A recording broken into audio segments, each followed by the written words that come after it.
Tonight is part of an initiative the library is doing for the first month that we're open called 30 Days of Library. Each day for the first 30 days that we're open, post-grand opening, we are featuring a different part of the library. So tonight, having all of you here is part of celebrating our writer in this room, is celebrating our writers. Because we have such a vibrant writing community in Westport, the architect and Bill and all wanted to create a space that was dedicated to writers. So that's what the Writing Center room is for. It's a dedicated space in our library for our writing community. So ideally, we'd love to see you use that to write. But also, we're going to be developing a curated collection of books like the Author's Market, all those like publishing and writing craft books, while creating a curated collection for that, and also house local authors and locally published books. So that will be living up, which is, that has started already, but we're going to expand that. We're going to fill those shelves. And if you have a book that's not in our collection currently, please let us know, and we'll be in the room. Well, let us know. Can it be something that was published earlier? It doesn't have to be new. No, it doesn't have to be new at all. Okay. We have a ton of old books in the library. We're really excited. I know that I can speak for Alex. We're so excited that this book actually exists. It's been a long road to get to it, but we're really excited that it's here. This project started in January of last year. We had an event, it was sort of a midnight write-in to celebrate the 200th anniversary of the publication of Frankenstein. And for those of you who got to come, it was a really cool evening. We showed the movie, we had a really cool speaker, and we had a fun time being in here with the writers who did that. As you know, life is crazy here for Alex and I, and so with all the raw materials from that night, we're kind of sitting around for a while, and if it wasn't for Allison McBain, who is so incredible.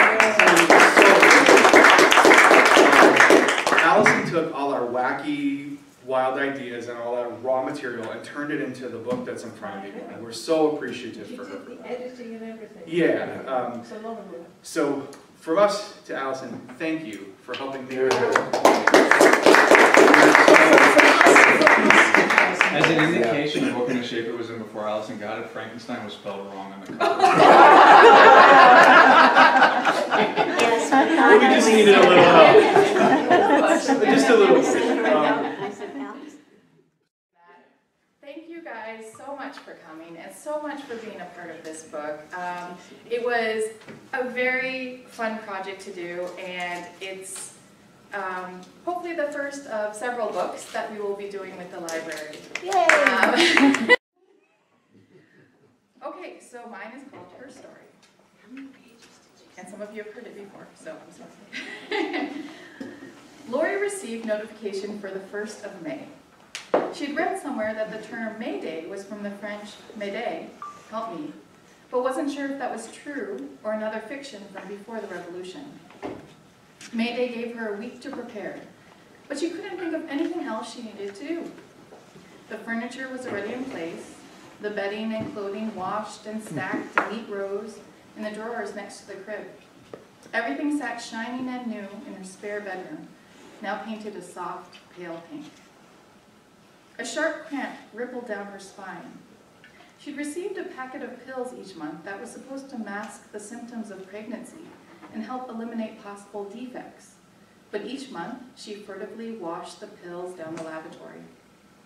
She knew that if they found out, her name would be put on a list for readjustment. She'd have to go to counseling for hours on end and watch video after video about the Revolution. The thought of seeing those events again, even secondhand, was enough to give her nightmares. She'd lived through the horror of revolution, and while she'd never been assigned to cleanup detail, no one alive could have avoided seeing the aftermath of the engineered airborne virus. The bodies just lying on the street or trapped in stationary cars and locked houses waiting for burial. The haunting smell of rotted discards. Only one fact had allowed her to avoid the grisly service of cleaning up the streets. She'd been one of many in counseling, one of the masses who had not even seen the revolution coming. Others like her had been grouped into readjustment classes in the initial effort to consolidate one nation and move forward from an inescapable past. Lori had been too scared to say anything but yes back then to the questions she was asked, her eyes blinded by the countless bodies on the streets. Unfortunately, her neighbor Isabel was more vocal. Whenever they didn't stop her Izzy's mouth, she screamed about her murdered children and the killers of her spouse. But Isabel had vanished from the counseling center just after 2 weeks of treatment. Lori hadn't asked why, hadn't asked after her neighbor, had never seen her again. So Lori could picture in great detail what would happen if she were caught, the steps they would take if she protested, what might happen to her baby if she failed the tests. Don't you want what's best for your baby, best for One Nation? This pain she felt from not taking the pills was a defiance, a personal secret she held tightly to herself. It was the only part of this process that seemed uniquely hers. Everything else was heavily regulated. There were even words she wasn't allowed to say in the baby's hearing, words from before the revolution. Patriarchy, boy, man, husband. To be fair, they'd warned her about the rigor of the procedure when they'd contacted her as a likely candidate. Her appearance and medical history was deemed satisfactory. No flaws, no blemishes, no history of cancer or heart disease. Perfect record. The interviewers had stressed the honor of being chosen and how it would impact her future job evaluations, that she'd get an extra day of unmonitored vacation added to her allotment each year as long as the child thrived. When she'd even hesitated at that bribe, the lead interviewer dropped her voice half an octave. You don't want to be seen as a sympathizer, do you? So she had signed up. Lori hadn't expected that in this aspect of her compliance, even her body wouldn't belong to her anymore. Instead, she was constantly monitored. The pills were the least of it. Each day, a set amount of exercise and a fixed diet. Any deviance would set off the alarms, and she'd be cautioned to adhere to the guidelines, all to protect the baby. Although she'd heard horror stories about childbirth from 20 years ago, blood, ruptured hearts, death, they didn't seem quite real, didn't seem immediate. Those things didn't happen anymore, and the stricture of the government's demands seemed excessive. But then again, a lot of things didn't happen anymore. Life was peaceful, even if sometimes she felt there was a space waiting to be filled. She remembered her father, her grandfather, her uncles. Not everyone did, but she was old enough to remember them. Her two housemates, 20 and 22 respectively, were only babies when the revolution took place. But she was in her mid-30s now, and she had grown up in the old regime. No matter how hard they tried, her memories couldn't be erased. And it goes on.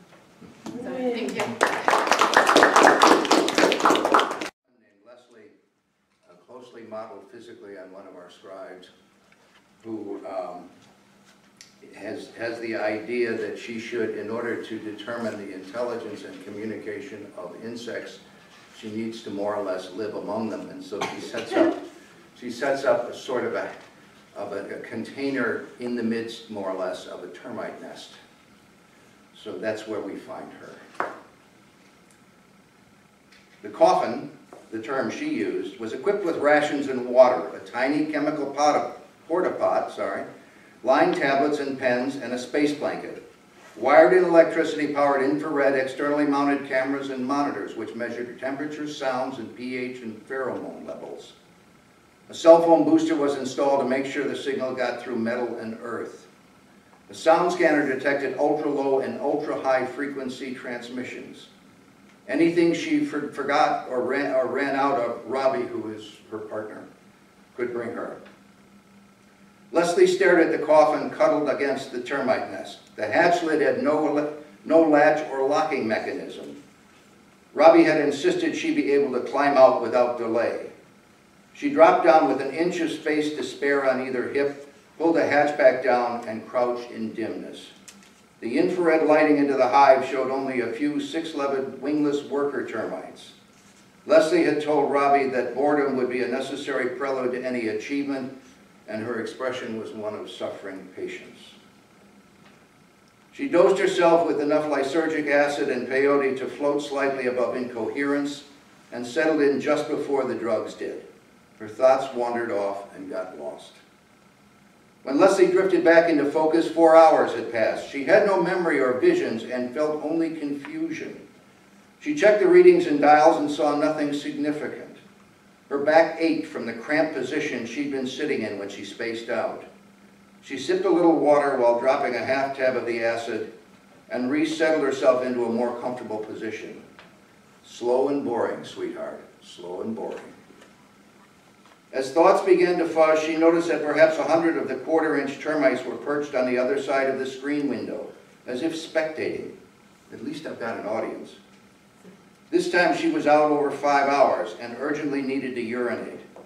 She crawled over to the chemical toilet, fumbling with her pants in the cramped space, not quite getting her bottoms off before letting fly. Memo to self, keep your pants off when you're in here. Leslie was also stomach-growlingly hungry and went through an entire prepackaged ration in minutes. As she chewed, she felt vertigo sloshing in and out of her, washing over a headache. It was a possible symptom of progress, and she noted the sensations in her log. She felt her forehead but didn't have a temperature. Then she glanced at the mesh on the other side of the glass window. Termites were steadily climbing on and off the screen, like tourists, she thought, and laughed at herself. I need to keep Robbie from panicking. Time to report in. Leslie picked up her cell and called the house. Les, Jesus, are you all right? Of course, aside from my jeans being a little damp. Huh? Never mind, I'm fine. She glanced at her watch, a useless gesture since she was days away from re-emerging. She could almost see Robbie's expression. This is a bad idea. Come on home, clean up, I'll feed you. Enticing, but that's bad for what I need to do. Busy, busy, Robbie. Gotta go. Love you. She hung up and looked back at the screen. Termites on, termites off. I wonder. Leslie reached over and slid back the glass window, leaving only fine mesh between her and the black crawlers. They seemed unconcerned. She decided to hold off scoring more acid until she checked the recorded measurements. There was a deadly lack of activity on all the sensors, and Leslie wondered if she wasn't on an idiot's quest that she could never talk about without facing ridicule. The second day was as agonizingly boring as the first. She started doodling on the tablet, but stopped when she realized that in a few days she'd run out of paper. The phone call to Robbie was disjointed. She'd miscalculated her LSD dosage, and Robbie knew she was rezoned for incoherent. The afternoon of the third day, she was wallowing in a drugged woe is me when one of the instruments flashed. Leslie noted the time and realized that there was an unseen sunset going on above ground. The low-frequency scanner showed an impossibly low hertz level. Humans can only begin to hear at 16 hertz. A few animals can hear further down the scale, to perhaps 5 or 6. But the machine had registered vigorous activity at a fraction of 1 hertz. Infrasound usually only noted when an earthquake was setting up. Well, roast my tits with garlic. What's happening here? The infrasound... Sorry. I had to get at least one laugh out of it. The infrared modulated for almost a minute longer, then subsided and disappeared. Leslie crawled about checking the other devices, but only the ultra-low sound had occurred. No tremors, no insect activity. Then she noticed that the number of termites on her screen had gone from 100 or so to 0, as if they had other chores. Could this be the bug sing? Some kind of arthropodal, barbershop harmony? Leslie struggled through acid-clouded thoughts, then set her alarm for 10 minutes before sunrise, sucked down her 6-hour quarterly tab of LSD, and went to sleep. Her dreams were not of termites, but of ragged winds blowing through episodes of her life. When the alarm went off, she opened and closed her lips like a fish in air. Her mouth was dry, clotted, and nasty, as if she'd been breathing toxins. And maybe she had. The window to the hive was still open, and there was an acrid smell wafting in. Leslie dumped water in her mouth and sloshed it around to clear out the crud. Then she sat down in front of the ultra-low frequency monitor. If her guess was right, she was about to get a show. At 2 minutes before the listed sunrise, the needle pegged and dropped into modulated sound far below what she could hear. But Leslie had the same queasy dizziness she'd suffered through the day before. There seemed to be no pattern to the sounds, but there were defined range and intensities. Ode to the sun? A buggy reveille call? What are my friends up to? At that moment, as the modulations crescendoed, Robbie called. The shrill ring stopped the infrasound cold. Leslie grabbed the phone and yelled into it, "What? Good morning to you, too. I hope you're only mad and not unhealthy." "Oh, Robbie, I'm fine, but you just broke into something significant. New rule. Don't call me. I'll call you." Leslie subsided. Look, I can't immerse myself here and do phone sex with you. Just leave me alone, please. You sound rational for a change. Testy, but rational. Okay, anything I can bring you? No, thanks. I've got a week's worth of food and water, and I think I might be getting closer. I'll keep calling you every day, promise. Okay, but also call me if you have any trouble. Promise? Sure. Enjoy the sunlight. Leslie was desperate for stimulus. Life inside the coffin was an achingly boring sensory deprivation. She tried doing exercises, but only banged into the equipment. Then she fiddled with the ultra-low frequency monitor, greatly increasing its sensitivity, and noted variations, faint recurring variations, as if orders were being sent out from within the hive. Get a grip, bitch. You don't need an anthropomorphic bias. Just record the data. But another idea struck her. She recorded the faint vibrations and retransmitted them back into the hive. The reaction was immediate. Soldier termites, mandibles snapping, swarmed onto the screen and started biting it. An acrid chemical smell billowed into the chamber. Leslie started coughing uncontrollably and shut down the transmission. The soldiers held position for a few seconds and then returned into the hive tunnels. The smell eventually dissipated and her hacking subsided as well. Oh ho ho, let's see if I can pick up the discovery tempo before I go stir crazy. Leslie jacked in headphones and adjusted the sound frequency so she could hear the vibrations. Put on the headphones, took her usual dose of acid, and settled down to see if she couldn't be force-fed by speak. It was a mistake. When she shifted into focus at 3 a.m., she screamed. The mesh screen between her and the termites had somehow slid back, and there was nothing holding the termites in the hive, and they'd migrated. No soldier termites that she noted, but hordes of worker termites and even more white larvae which the workers had presumably carried in. Leslie kept screaming, but her hearse range was much higher than the insects could sense.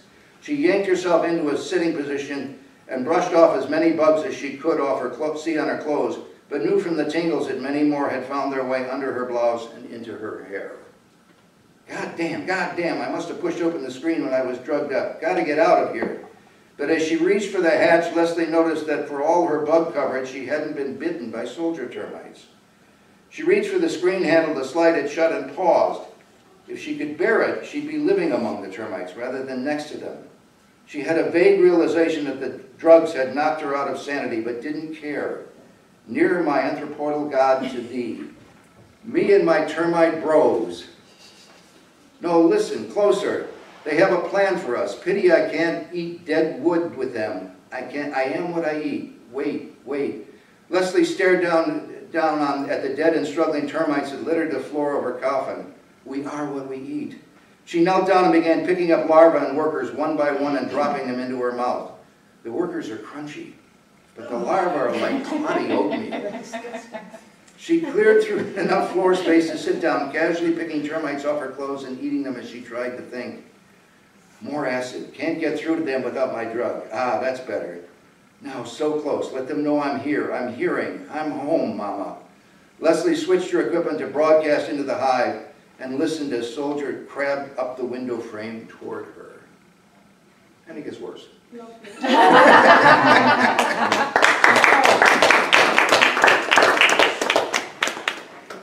It's called Furry Little Things on a Full Moon Night, excerpt from Hairwolf. Where are you? I'm on the back porch looking for Ben-Hur. Come on, kitty, kitty. Come on, kitty, kitty. Tucked within her wool-lined denim jacket, 10-year-old Steph stands transfixed on something strange out in the wheat fields. It's early evening, and what holds her gaze is silhouetted by the full moon cresting the horizon. She's waiting for her eyes to adjust to the darkness to identify what it is. Out here, there's no houses, no city lights. This is farmland, Arkansas. The landscape is flattened off as an unimpeded view to the horizon. If it wasn't for the moonlight, she'd be staring into complete darkness. But the fact that this thing is backlit by the moonlight isn't helping her either. Can't be a fence post. I'd remember a fence post out here, but then again, maybe not. I don't always remember the everyday things I see every day. Why does it look like you're looking back at me? She tries adjusting her vantage point from the porch to make sense of this enigma, but it doesn't help. She can make out a crown between what appears to be two ears, but there's a piece missing from the tip of the left ear. That's odd. As her eyes adjust to the darkness, more and more details begin to stand out. She can clearly see the outline of a head and a very thick neck sitting on top of some very broad shoulders. If it wasn't for that odd-shaped ear, you could really be real. What are you? Oh, I'll bet Ralph put the scarecrow up without me. She looks over to the side of the house where the scarecrow is leaning. Nope, it's not the scarecrow. She waves at it. Any day now, scarecrow, be patient. She turns back to her mystery figure, realizing, oh, duh, you're a shadow maid. Oh man, you really had me going there. Good job. She pulls her hair out from under her coat and flips up her collar, feeling a slight chill. Her eyes land on her shadow maid once again. That's no surprise, they're usually right where you left them, providing the shadow hasn't changed. I'll be seeing you in the daytime, she says. From inside, 10-year-old Ralph sarcastically remarks, if you want the cat, it'd help if you called him. Hey Ralph, Steph replies, I made a shadow maid in your field. I'm going to call him Ominous. It's really cool. I'd get up to look, but I'm busy working on your necklace. You know, the one I asked you to help me with? You still need my help? Not now. I'll be right in. I want to see if I can make another shadow maid. Where are you, Ben? Kitty, kitty. She searches for more oddities, but nothing is standing out like her Ominous. She swats at the mosquitoes buzzing her, vying for her blood, but she won't give up easily. Then the unimaginable happens. Her shadow maid moves, and it's not supposed to. It's getting lower in the field, as if trying to hide. At least that's what it looks like. It's not as tall as it was moments earlier. What the? She's up on her tippy toes, trying to keep an eye on it, but it disappears into the grass. Oh, no, you didn't. She bounces down the rear steps into the backyard. She's more stubborn than cautious. She marches through the tall grass, sweeping away the sharp blades. This is familiar territory for her. She and Ralph play here all the time. She looks for a slight rise in the field, reaching its apex. She searches for her shadow maid. Then just as slowly as her shadow maid dipped into the grass, it rises back up. Only now it's several yards away. She pauses. Now the two are nearly face to face. As the moon falls behind a cloud, she struggles to see clearly in the dark. One thing is clear. He's not moving, and neither is she. Not so much because she's frightened, which she isn't. She's a tough and curious girl. No, it's because she's stubborn. She's going to watch this thing and figure out what the heck it is. There has to be a logical explanation for why it moved. But what? This one is going to be tricky to figure out. Shadow maids don't move. Cloud maids move. They're supposed to. They're clouds. Maybe she should call Ralph. He lives here. It's his family's farm. She plays here with him, but he knows this place better than she does. He'd love this one. But then he wouldn't let her live it down. No, she's got to figure this one out on her own. An uneasy feeling washes over her, raising the tiny hairs on her neck and arms. She sweeps her hands over her arms with a shiver. She knows this feeling. The teachers speak of it all the time in school. It's called leaving one's comfort zone. But this is her field, hers and Ralph's, not the shadow maid's. This is ridiculous, she tells herself. Come on, Steph. It's a shadow maid. What's it going to do? All right, gonna go now. Here we go. One small step for Steffi girl, one large step for Meow, cries Ben-Hur, catching Steph's foot on the back of his tail. Both he and Steph jump from fear. Steph laughs and scolds, you scared the heck out of me, Ben. Ben-Hur races out of the grass with Steph behind. I'll bet you were just waiting to get me, weren't you? Come here, kitty, kitty. Are you okay? Did I hurt you? He waits for her on the steps. She takes a seat next to him and hugs him. He wants to go inside. Steph steps out of the top of the steps, looking out into the darkness for her shadow maid. There it is, higher in the grass, looking back at her. Now she's really perplexed, borderlining mad perplexed. It's one thing to be spooked by a shadow maid, but quite another to be outsmarted by one. She knows it's just a figment of her imagination. But this guy, her Ominous, seems to have a figment of his own imagination. And that will be a first, at least regarding all of her shadow maid experiences, which are usually revealed when the lights come on or her eyes adjust to the dark. And that could be what's going on here. There's too much waffling moonlight and not enough time for her eyes to properly adjust. Sorry, Ominous, I'm not falling for that again. You had your chance. Abigail, Ralph's mom, steps out onto the porch from the house wearing a pullover apron.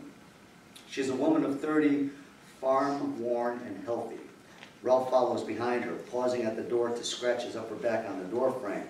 He's a large boy for 10, and cute as a button with red hair. Who are you talking to, Steph? Asks Abigail. My shadow mate. See it? It's... Not again. It was right there in the field. I'll bet it's the moonlight. It's changing the shadows. There you go. Blame the moon, Ralph says. You're the one acting like a lunatic and it's the moon's fault. Both Abigail and Steph stare at him, blank-faced. Get it? He quips. Lunatic. He returns inside with, there'll be another show at 7. Bring the kids and someone to explain the humor. He stops at the door for another scratch. What humor? Steph asks. Abigail laughs out loud. They high-five. They follow Ralph back into the house, watching him try to reach his upper back.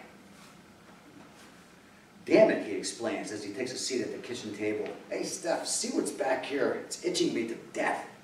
Steph crosses behind his chair as Abigail enters the bathroom just outside the kitchen. Steph pulls down his shirt collar and notices several strands of long hair retreating back into his skin. Whoa, she says, alarmed. What? What is it, a bug? Your hair is alive. It just crawled back into your skin. Did you do that? From now on, leave the humor to me. Ralph picks up his needle-nose pliers and continues working on the chain links of her necklace. Don't believe me, but if I were you, I'd get the name of a barber that makes house calls. You're going to need it. Looking at the necklace, she comments, oh, good job, Ralph. Steph opens the door for Ben-Hur and takes another look for her shadow maid. It's gone. Very, very strange. You know, I could make this into a bracelet. Is that my time? No. Sorry. She turns to him, noticing he's looking through the links of her chain, ready to snip them in half with the pliers. No, don't, she yells, advancing on him. Ralph is surprised at her reaction and lowers the necklace and pliers. I'm only kidding. I wouldn't carve up your necklace. Abigail enters the kitchen. Look at her, Mom. Steph drops down in her chair, feeling very foolish. Abigail crosses her. You okay, sweetie?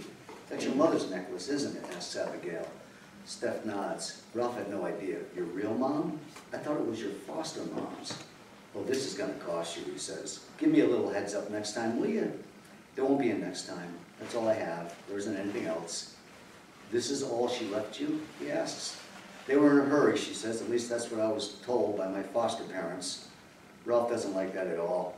How could any parent abandon their only child, any child, without saying goodbye? Mom, if you ever abandon me, leave the keys to the truck and a couple of grand. You can keep the jewelry. Abigail hopes he hadn't said that, but he did, and it's out there. Fortunately, Steph is laughing. A short time later, dinner is served. Steph watches with total disgust as Ralph chews on a piece of meat. Her fork has several green beans stuck in the palms, waiting to be eaten. There's not one piece of meat on her plate or one piece of veggie on his, unless one considers a tomato a veggie. Want a bite? He asks, baiting her. It's good. Better when you stalk it, shoot it, and skin it. Poor little bunny, Steph whispers. Never had a chance. He's really quite the game hunter, isn't he, Steph? Asks Abigail. Ralph can't believe the betrayal from his mom. She smiles it off. Where are you going to mount the head, Steph asks sarcastically. Over your fireplace next to your dad's moose head? Tiny little bunny next to a giant moose. You'll need glasses just to be able to see it. Tell you where I'm gonna mount it if you keep this up, Ralph says. Ralph, Abigail protests, laughing. Ralph is suddenly stricken with a sharp pain in his stomach. Abigail and Steph notice. Ralph, are you okay? My stomach, he says, grimacing in pain. Do you think it's the rabbit? Asks Steph. No, food poisoning takes at least 12 hours, he says, trying to push his plate aside. The pain in his arms tight to his stomach. The pain keeps his arms tight to his stomach. He tries to fight back the pain, but the pain is winning. And then suddenly it's gone. The pain is gone. He breathes in slowly and deeply, as if testing, but it's gone. Phew! It's gone. I know I should have farted when I had the chance. Abigail slaps the table in protest. You did not just say that. Steph is grossed out over the thought of that happening, especially at the dinner table. But she has another concern. It's the uneaten bunny. You're still going to eat that, right? You have to eat that. You told me you have to respect the spirit of the animal by eating it after you killed it. Maybe that's why you have the pain. Relax, I'll eat it tomorrow. Ready, Steph? Trying your new necklace? Ralph rises from the table with Stephanie's necklace, an Egyptian ankh, and walks behind her as she lifts up her hair. He places it around her neck and clasps it. It falls just shy of her neckline. Thanks, Ralph. I shortened it and attached the spare links to the sides of the medallion. As you get older and grow boobs, you can lengthen the chain. You, really, Ralph, Abigail says, leaving Steph at a complete loss of words. She notices Steph holding the ankh, fighting back tears. Abigail gestures to Ralph. He leans over Steph's shoulder and pulls a tear from her cheek with his finger. Hey, he says gently, you okay? You have us, you know. We'll find them someday. Then you can ask why they left. Steph looks up at Abigail, who's biting her tongue. Abigail knows something, but what? She sits down next to Steph. I know your parents loved you very much, but they had to leave. They had no choice. It was the hardest thing the hardest thing they ever, typo, had to do.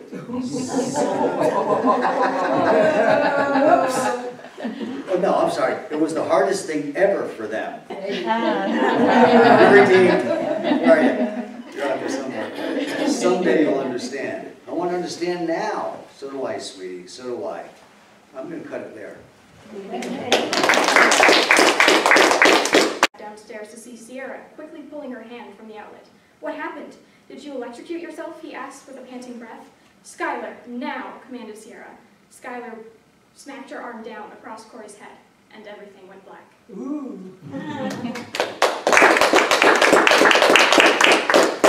Downstairs to see Sierra, quickly pulling her hand from the outlet. What happened? Did you electrocute yourself? He asked with a panting breath. Skylar, now, commanded Sierra. Skylar smacked her arm down across Corey's head, and everything went black. Ooh.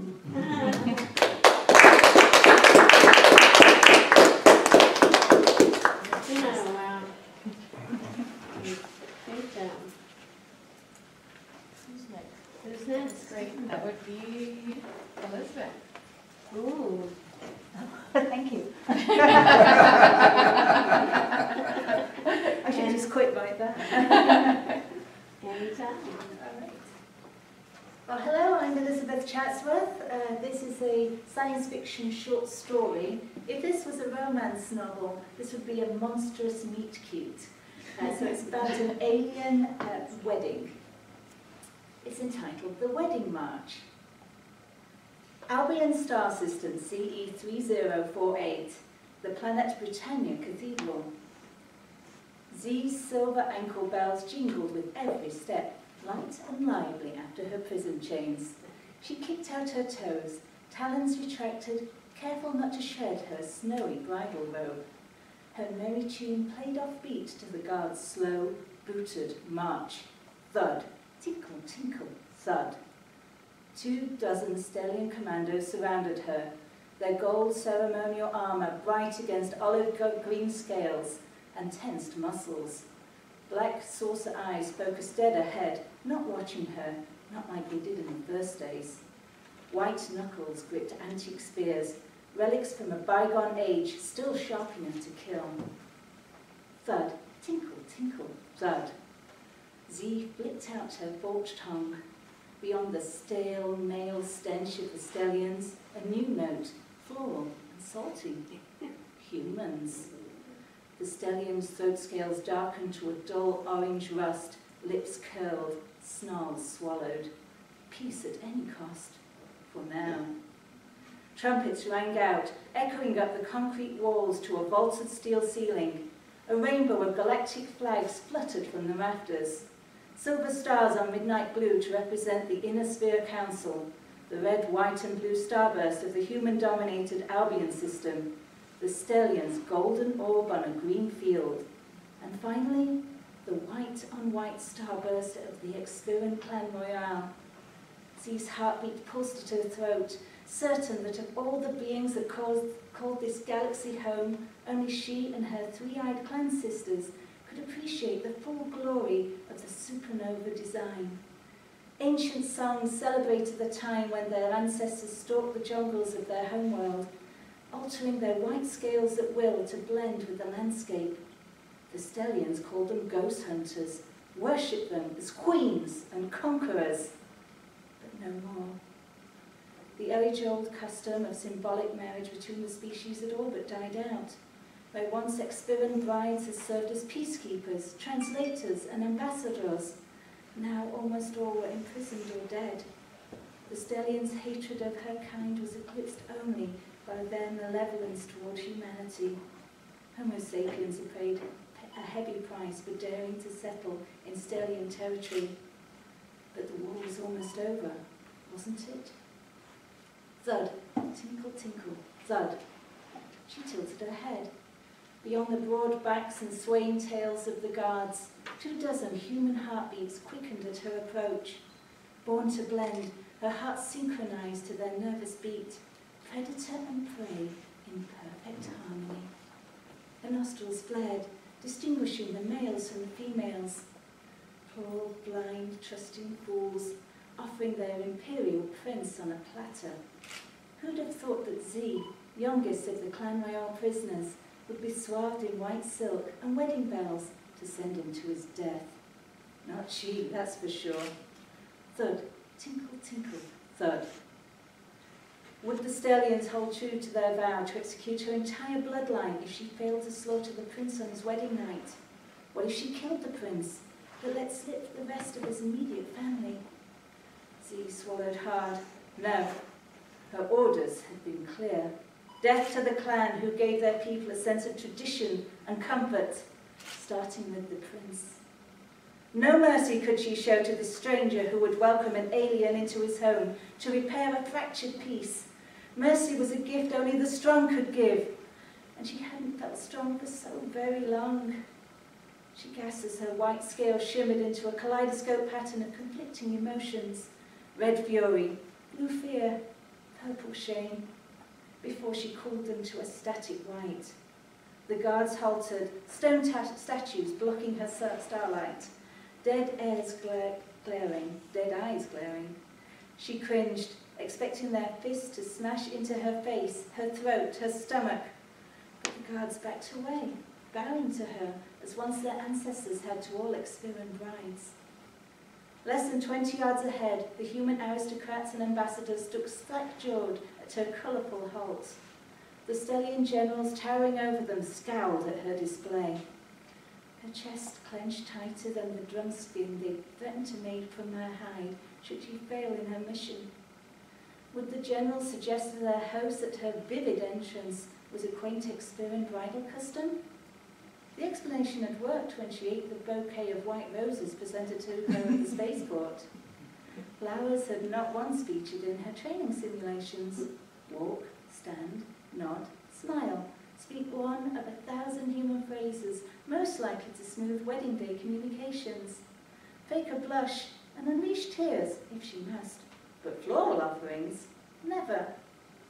Stellian General Kamal, the 8-foot slab of malice her guards feared more than death, bore his armour as if it weighed no more than a prisoner's shirt. Silver lacquer adorned his bone-spiked mohawk. His thin lips were parted, yellow incisors bared, in his best approximation of a human grin. But his throat flushed blood red. Z shivered. Kamal's voice thundered across the antechamber. Your Royal Highnesses, may I present Princess Ziana in all her glory. Let us greet her with our palms turned forward to show we carry no weapons. He strode toward her, eyes darker than the space between worlds. The assembly followed on his heels.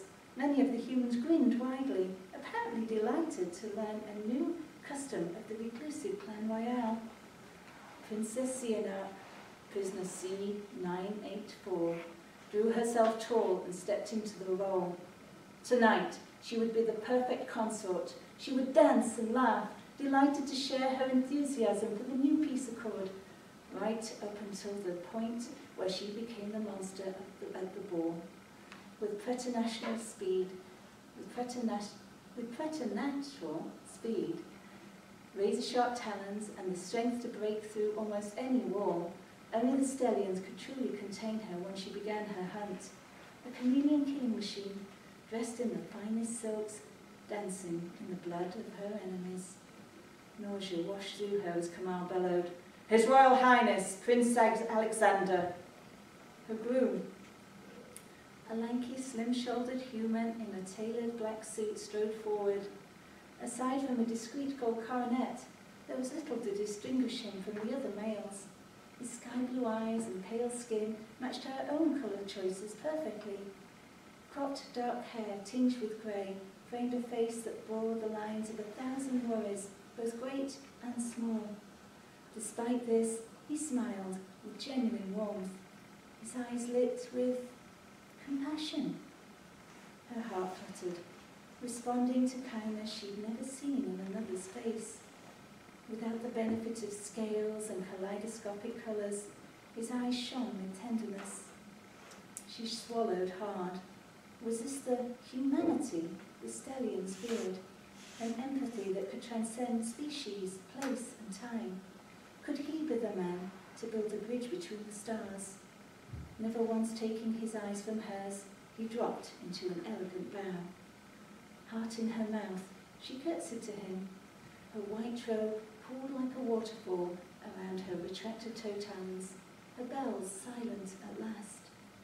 The prince's smile widened. He stepped closer and held out his hand to help her rise. The touch of his soft skin was electric, sending waves of warmth pulsing through her vein. She closed her eyes and sensed his fears, his hopes, his desire to be the man his people needed. She saw the home he'd left far behind on a world star systems away, filled with the laughter of a loving wife who died too young, the hole left in his heart by their unborn children. She felt his grief at the loss of his brothers to combat, his sister to a starship explosion. Songs of joy and sorrow, moments of magic, trenches of deep despair, and through it all, his striving to be the best man he could be, despite his limitations, and sometimes because of them. Only a monster would tear out the heart of such a man. But then again, only a monster would risk the lives of her sisters, who lived in chains but might someday be free. Reflected in his eyes, the demon pride smiled shyly. Who was she to become this day? Slave or princess? Or something else entirely? His voice was gentle and low. I'm delighted to meet you. And you? He nodded. I believe they're waiting for us. Shall we? Once more he reached out to her. She took his hand as orchestral music swelled and the arched doors to the main chapel swung open. Inside, humans, hundreds of human and stallion dignitaries flanked a red-carpeted aisle. She walked beside him, an equal partner in both sex and species from their very first step. Perhaps, as they stood at the altar, she could whisper into the prince's ear the stallion's deceit. She could show him her special gifts, lay his enemies low, protect those he loved in the hope that her sacrifice would truly bond their species. Or perhaps she would be the good little slave and play her part as ordered. Either way, here comes the bride.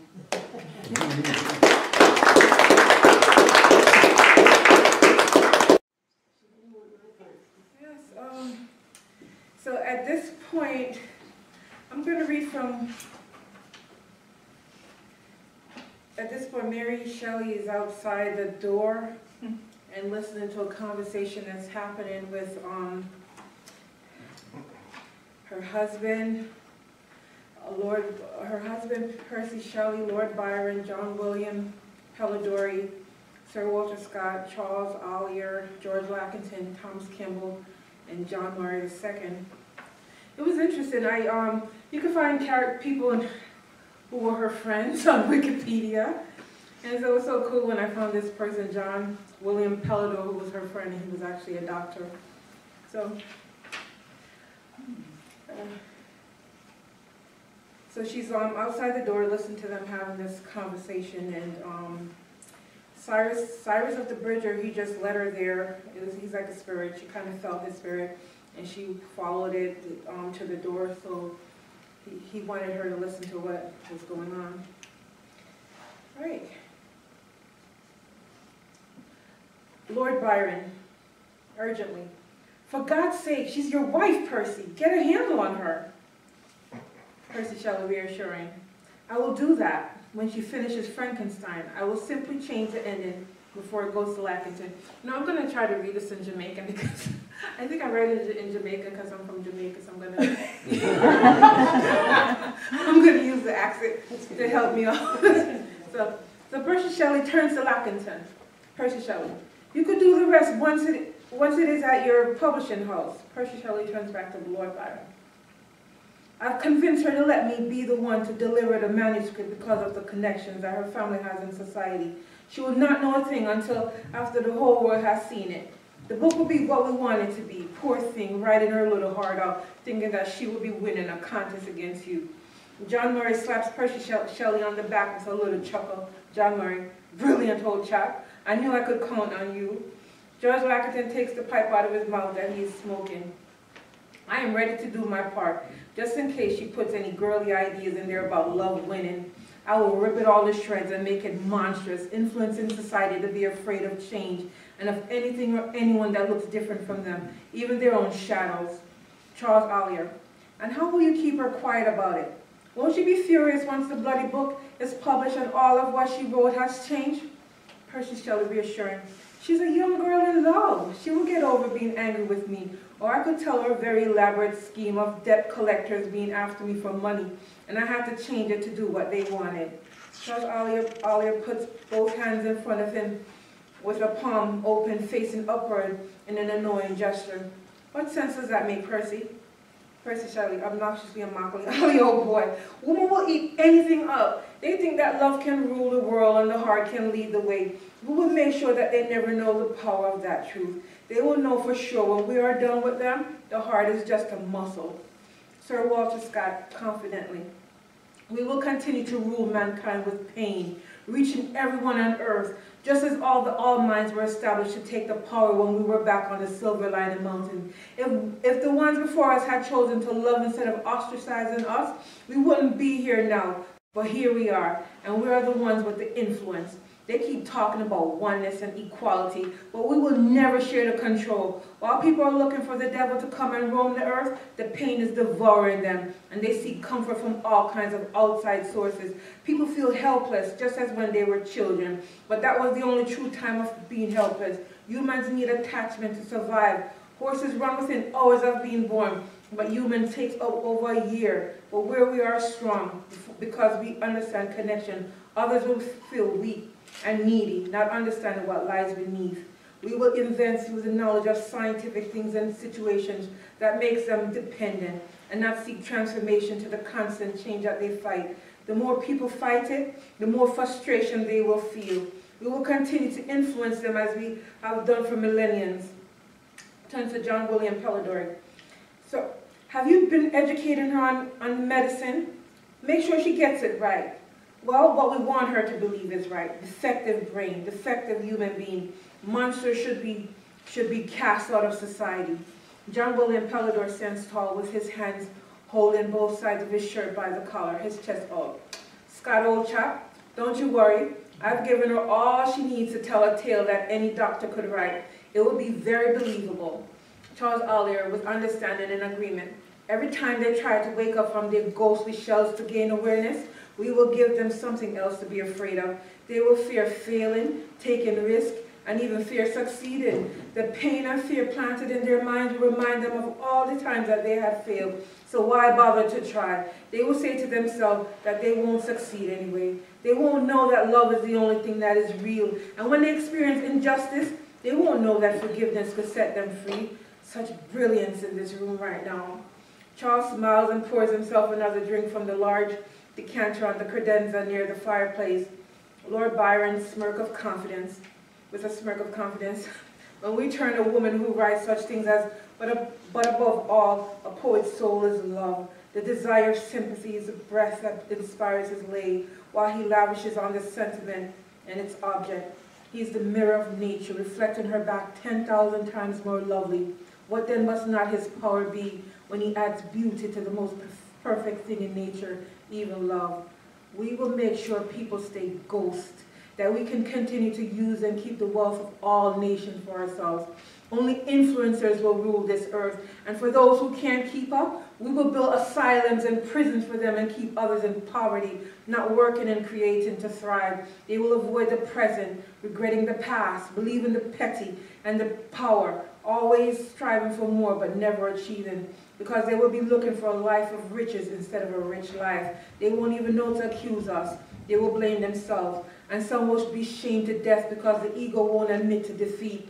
It constantly wants to win. We've outgrown walls to kingdoms. We've got imaginary boundaries that they will continue to use against themselves. We don't need shackles. Mental slavery is genius. The group gathers around in a large circle, excited about the power.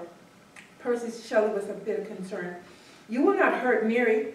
Thomas Campbell has been sitting in a corner, high-backed chair with wings, silently paying attention to the entire conversation. He also has been watching Mary Shelley and Cyrus of the Bridges through the door. He has the ability to see through solid foundations because he wears a golden bracelet on the wrist of his right hand with shapes of stars etched into it, and a blue crystal like on Cyrus of the Bridges' tie. When the camera zooms into it, the universe alive with many galaxies is visible. However, anyone not in possession of the crystal cannot see it. Upon hearing the mention of hurting Mary Shelley, he stands up to speak, but Lord Byron cuts him off, assuring with a dismissive tone, "Of course not, old chap. We need her to continue editing your works and traveling and spreading our good news for us. A woman writing about ghosts will influence the hearts of mankind, and then we come in and rule their minds." So Sir Walter Scott gives a cynical, quiet laugh. How brilliant. Those who seek attention will be ignored. It will be maddening for them when they don't learn to look within for strength, getting to know themselves.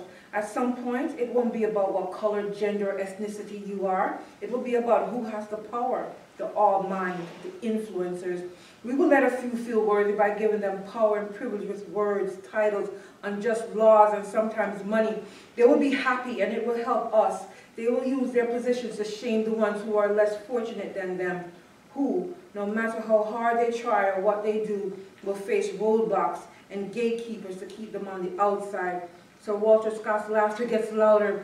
We will break their legs. Sir Walter Scott tightens his right hand into a fist and lifts it up towards his shoulder, or more precisely, their spirits, the privileged ones. They will feel strong from those titles, and they will use it to break people who are vulnerable like they once were. There will be no individual rights and autonomy. Groupthink will be the normal thing. Empathy will become scarce when people, segregated by labels, fight for the rights of the groups they feel they belong to, without compassion for another or for whatever words they use to do the dividing. Thomas Campbell sits back down and rubs the golden bracelet. The golden tie and Cyrus of the Bridges glows at the same time. Cyrus of the Bridges closes his eye and rubs his two palms together, creating energy between them in the color of purple golden light. Opening his hands into a heart shape and releasing it towards Mary Shelley. She stands for a moment with a catatonic gaze that seems to move through time, showing her the world the influencer wants to create. His words echo, transmitting through time and space, loudly shouting, "Wake up!"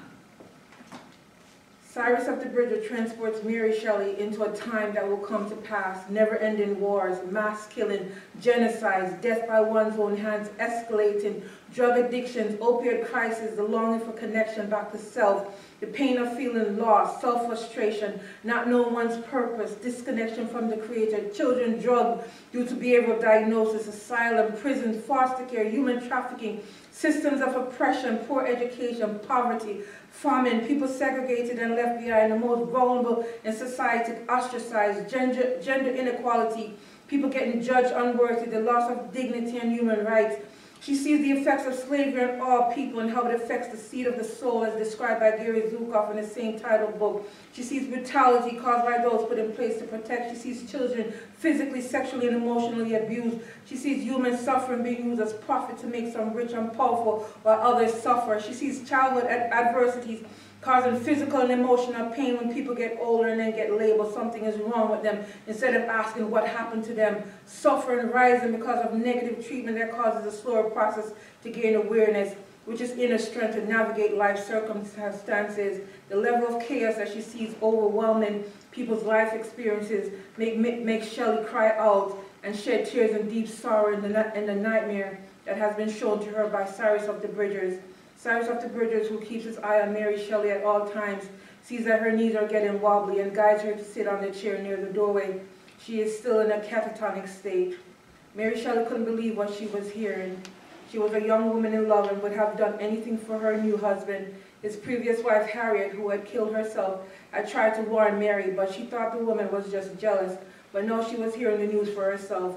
Mary wondered if Harriet's death was really from natural causes, or was she murdered because she learned of the Almine order? What could Mary do within her power of reason to stop such a plot on civilization without alarming the Amos?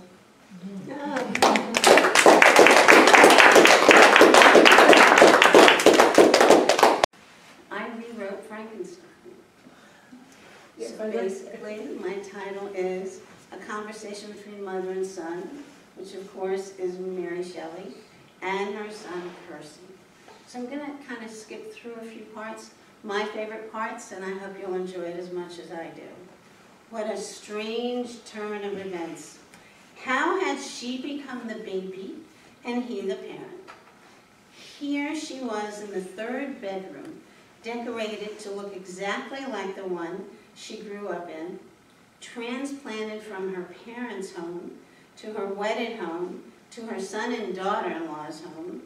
The only additions between then and now were the wedding bed her parents gave her when she married her love, Percy Bysshe Shelley, along with his favorite chair, her seat of inspiration and insight. Soon, her legacy of memories, words, and possessions would stay right here where they were when she was finally reunited with her husband. The only thing keeping her earthbound was the completion of her final book. She approached her writing chair slowly, her slight dowager's hump making it difficult to reach the rear of the chair, as the button brocade welcomed her thin frame and white curls her breath caught. Squeezed out from her lungs as her thoughts, discomfort, and pleasure all merged. Oh my, she gasped out loud. That's it, how delightful. The bedroom door swung open. Mother, her son Percy looked alarmed. Shall I fetch the doctor for you? No. Please hand me my pen and paper. Only slightly winded, she forced a smile as a signal to him that she was great and he could relax. I had such a marvelous idea to change the ending of Frankenstein. It's so lovely, I need to catch it before it disappears into the wind or the vacuum of my withering brain. He sighed and gave a half smile. This is not the first time you've considered a manuscript your last. Sitting next to her, he asked, are you still calling your book G. Frankenstein? Yes, she responded, G for Gloria. Really? I thought the G was for girl Frankenstein. I assumed you would figure it out, she said. You didn't. That's wonderful. You've read it through a number of times now and did not realize that Victor Frankenstein had a younger sister named Gloria, who he called Glorious. She stared into his eyes, wanting to read and remember his reaction of surprise and delight. But remember, Gloria is not just any girl. Mary licked her lips as if enjoying something delicious. She was Victor's sister, who at age 15 suffered a horrific accident. Her horse faltered, jumping over a stream, lost his footing, and pinned her against a rock. Mercy, gasped Percy as it hit him. You mean she was comatose following the accident? Not dead? Bravo, Percy, she looked up then from her note writing. Victor was obsessed with keeping his sister alive, maintaining her life rather than creating a brand new one from pieces of the dead. I must admit that seeing Frankenstein through fresh eyes, Victor's original creature was horrific in every way, said Mary. Gloria awakens angry at losing 5 years of her life while everyone else moved on. She remains lovely to look at, albeit a bit on the gaunt side, but she was always an inherently vindictive, jealous, and angry monster. Silence surrounded them as she continued, sharing her list of adjustments for Gloria. Gloria wakes up, angry at Victor that he did not let her die or help her die, and everyone else kept living. Kill him. At age 15, she and Jeremy Lee professed their love for each other and promised to marry. Kill him. Jeremy married Beth. Kill her. Where exactly are you going with this, says Percy? Well, what a wonderful shift, actually. The girl monster lives on, and the doctor dies. What I just read says it all. It makes sense. Gloria knew Victor had no choice but to kill her, since she had killed 2 people. How absolutely frightening. A beautiful young girl, a serial killer, protected by the knowledge that no one knows she exists. Which brings us to the next problem. How will her family and community react to her suddenly being alive rather than being dead? I'm so proud of you, Percy. I need to finish these last few details, then it's up to you to complete the final steps toward publication. Mother, this is a masterpiece, I just know it, proving I am my father's son and yours. Just promise me to add in something really offensive for Glorious Gloria to do, like drinking their blood. He made a wicked face and then backed off. Or something along those lines. Mary retorted, she snips off their pinkies for her own personal pinky collection, with the pinky ring still in place. Really, he gasped. But one look at his mother told him she was teasing. Okay, he held up his hands in surrender. I'll leave soup for you at the end of your door. Outside your door, may I bring it in for your dinner? Her piercing look said no. She was to be left alone. The next morning, her bedroom door remained closed, an odd occurrence, since she was always the first one awake in the house. The soup tray sat where he'd left it the night before, but she often skipped the evening meal. Perhaps she had just fallen asleep from exhaustion after writing all night. Went into the kitchen, something told him he should grab his wife Jane to join him, to knock at the door. Mother might still be sleeping. We need to check in on her. She quickly dried her hands on her apron, slid her right arm through his left, and matched his stride. He knocked. There was no answer. Together they opened the door onto the scene of his mother and her mother-in-law. Mary Wollstonecraft Shelley was seated in the genius chair, leaning to the side, her eyes closed, and pen in hand resting on top of her book, G. Frankenstein. That was the day, February 1, 1851, that Mary Shelley did not wake up. So just yeah. I'm Gabby Coatsworth. My story is entitled Monster, and when thinking about the book, I was trying to think about monsters that I knew, and for some reason my first mother-in-law sprang to mind. So tell me, what brings you here? I always started with this. Even if my patients didn't think they knew, deep down they did. And this was a good way of getting them started. We'd performed the introductions, and she'd filled out the obligatory form, but I'd only glanced at it. Joanna Martin sat perched on the edge of the sofa with the safety of the coffee table between us. She looked uncomfortable, as though her dowdy, neutral-coloured clothes didn't fit right, but most people felt nervous the first time they saw a therapist. I made a couple of notes. Lacking in self-confidence, messy, mousy, timid. I've been having dreams recently, nightmares. Her large dark eyes, ringed with shadows, stared out of a pale face. She pushed a strand of lank brown hair behind one ear. Tell me what you recall about these dreams. That's the trouble. I can't remember what they're about, but I wake up suddenly in the night sweating and I know I've had one. I decided to approach things from a different angle. Maybe this was just the beginning of menopause. She was about the right age, early 50s, I guessed. How long have you been having them? There was a pause. I remained silent, as I always do. People come to things in their own good time. Then she whispered something. I'm sorry, could you repeat that?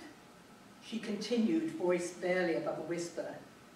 About 6 months ago or so, since my mother died. If I had a nickel. Tell me more about her, I said. I knew where this was going. She told me all the usual stuff. Such a wonderful mother, such a great childhood, how sad now she was gone. We made an appointment for the following week. When I finally checked the form she'd completed, I found she was only 48. This time, I noted that she'd at least washed her hair before coming in, though a hairdresser could have improved it. Still, her coiffure was not my business. How have you been sleeping? Joanna was staring out of the window, avoiding my eyes, I thought. Joanna? She returned her gaze to me. Not much better, she said. Perhaps worse.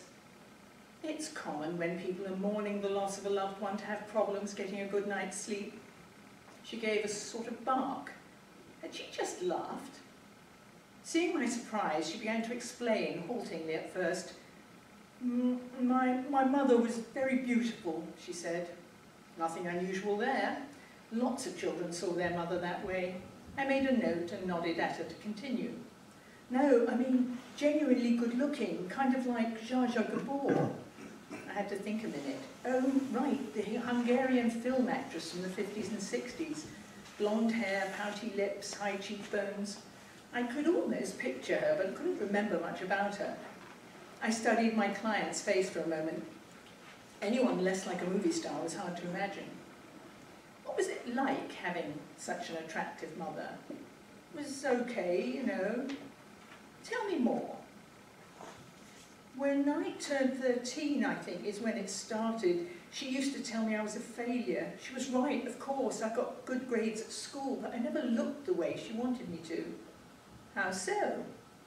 She always wanted me to be more glamorous, go blonde, wear makeup, and be more of a credit to her, I guess.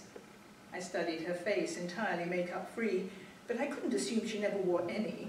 Clients in a rush or feeling depressed would sometimes show up without their usual face. Are you sure that's what you wanted? Well, yes, wouldn't you? Want your daughter to look lovely? I didn't answer the question. Some mothers, the narcissistic ones, didn't want to be outshone by their daughters. I didn't have to worry about that. I only had a son. But clearly she needed to figure this out. And how did you feel about that? I continued. A fleeting expression of irritation passed across her face before vanishing to be replaced by an attempt at a smile. I suppose you always have to ask. Well, I felt she was right, of course. I never was as beautiful as her. She paused. She was obsessed with keeping her looks. She'd been a member of the Czech ballet, dancing in Italy when the war broke out. My father was in the Marines on shore leave and saw her. Quite quickly, she married him. Sounds like it was love at first sight. I knew that was unlikely, but I wanted to see whether she regarded it that way. Oh no, absolutely not, she said vehemently. She didn't want to go back to Czechoslovakia, what with the Germans marching in, so he was her ticket out. I don't think she ever loved him at all. Oh, she was on a roll now. I think life disappointed her. Living here wasn't what she expected. Daddy was such a sweet man, always kind to me. You could see she didn't like me much. But he wasn't what you might call a strong personality. She made it hard for him if he tried to stand up for me. She ruled the roost until he left her in the end. I was out of the house by that time, thank God. He died a couple of years afterwards, so then it was only me and her. How did you handle that? I did what I could to avoid her, of course. I got married. She lifted her chin as she looked at me. We're getting a divorce. Layers and layers of pain, I thought. The box of tissues was within reach, though at this moment she didn't appear to need them. Do you want to talk about your relationship with your husband? Not really, at least not now. The marriage was a mistake. Apart from the kids, they're my pride and joy. Tell me about them next time, I said. But the following Tuesday, she didn't mention the children at all. Her lips showed a smudge of pale pink lipstick, which brightened up her face, and the blouse she was wearing looked freshly ironed. But the dreams were still bothering her. Way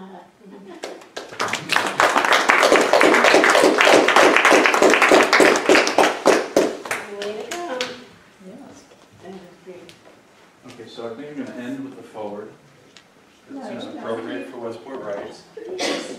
No, I want to read because it's kind of how I feel about the program. So I think it's a good way to end tonight. All right, so it's appropriate that we celebrate the 200th anniversary of Frankenstein with an anthology of stories. Because really, the creation of the literature's most famous and most enduring monster was a shared experience of sorts. The idea, that was all Mary Shelley. But the spark, if you will, behind that idea.